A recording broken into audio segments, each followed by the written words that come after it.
স্বৈরাচার মুক্ত বাংলাদেশ গড়তে এই যুবকদেরই সবচাইতে বেশি অবদান ছিল। যিনি শহীদ হয়েছেন শহীদ আবু সাঈদ,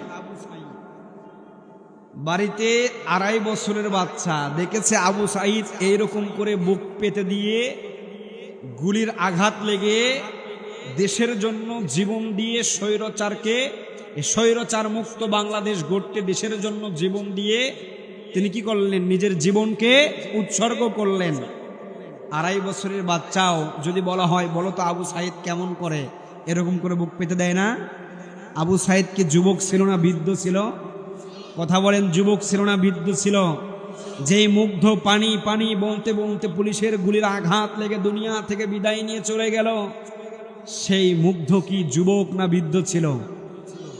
যেই ভারতীয় আধিপত্য বিরুদ্ধে আন্দোলন করতে করতে ঢাকার বুকে প্রকাশ্যে দিবালোকে গুলি করে শহীদ ওসমান হাদিকে শহীদ করা হইল, সেই শহীদ ওসমান কি যুবক না বৃদ্ধ? কথা বলেন, যুবক না বৃদ্ধ? 24-এর গণ অভ্যুত্থানে যুবকদের আবদার ছিল একটাই, মেধাবী কোঠা চাই। কি চাই? আচ্ছা বলেন তো, কারো বিরুদ্ধে কথা বলবো না, যাদের মেধা আছে তারাই তো মেধাবী কোঠা চাওয়ার জন্য বাংলাদেশের বিভিন্ন আনাচে কানাচে তারা বিভিন্ন রকমের মিটিং করেছে, সরকারের কাছে প্রস্তাব দিয়েছে।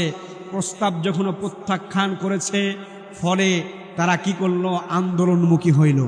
কথা বলেন, প্রস্তাব না দিয়েই কি তারা ডাইরেক্ট আন্দোলন করছে? পালিয়ে যাওয়ার কিছুক্ষণ আগে হাসিনা বলতেছিল যে তাদের আবদারগুলো মানিয়ে নেওয়া হইল। কথা বলেন না কেন? আবদার ছিল একটা, পরবর্তীতে এমন আবদার হয়ে বসেছে বাংলাদেশ স্বৈরাচার মুক্ত হয়েছে। কথা বলেন না কেন? কিন্তু আমরা দেখতে পাচ্ছি একজন চলে গিয়েছে, আরেকজন আমাদের উপরে ঝাঁপিয়ে পড়েছে। কথা বলেন, জোরে বলেন।